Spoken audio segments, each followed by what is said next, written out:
പലപ്പോഴും പേരൻസ് ചോദിക്കുന്ന ഒരു ചോദ്യമാണ്, നമ്മൾ കുഞ്ഞുങ്ങളെ ഒന്നും പറയാനായിട്ട് പാടില്ല, അവരെന്ത് ചെയ്താലും നമ്മളൊന്നും പറയാതെ അവരെ വളർത്തണം എന്നാണോ ഉദ്ദേശിക്കുന്നതെന്ന്. സോ അതിനെക്കുറിച്ചിട്ട് ഡിസ്കസ് ചെയ്യാം. Hi there, this is doctor Aryadevi.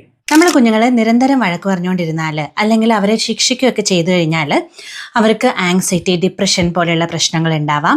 അതും അല്ലെങ്കിൽ അവരുടെ സെൽഫ് എസ്റ്റീമിനെ അത് വളരെ നെഗറ്റീവായിട്ട് എഫക്റ്റ് ചെയ്യാം. അപ്പോൾ നമ്മൾ അങ്ങനെ ചെയ്യാനായിട്ട് പാടില്ല.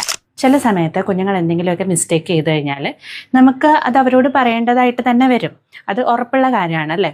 പക്ഷെ ആ സമയത്ത് നമ്മൾ ശ്രദ്ധിക്കേണ്ടത്, നമ്മൾ മറ്റുള്ളവരുടെ മുന്നിൽ വെച്ചിട്ട് ഒരുപാട് വഴക്ക് പറഞ്ഞ് അല്ലെങ്കിൽ അവരെ പണിഷ് ചെയ്തിട്ടൊക്കെ അവരെ നാണം കെടുത്തുന്നതിലൂടെ പ്രത്യേകിച്ചൊന്നും നമുക്ക് കിട്ടാനില്ല.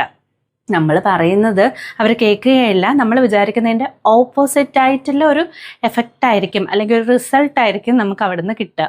അപ്പോൾ കഴിവതും നമ്മൾ ചെയ്യേണ്ട ഒരു കാര്യം, അവരുടെ പ്രൈവസിക്ക് നമ്മൾ ഇമ്പോർട്ടൻസ് കൊടുക്കുക. അതായത് നമ്മളും അവരും മാത്രമുള്ളൊരു സമയത്ത് അല്ലെങ്കിൽ നമ്മളും അവരും മാത്രമുള്ളൊരു സ്ഥലത്തെത്തുമ്പോൾ നമുക്ക് ഇതിനെക്കുറിച്ചിട്ട് കാര്യമായിട്ട് അവരുടെ അടുത്ത് സംസാരിക്കുകയും അവരെ ശകാരിക്കുകയും ഒക്കെ ചെയ്യാവുന്നതാണ്.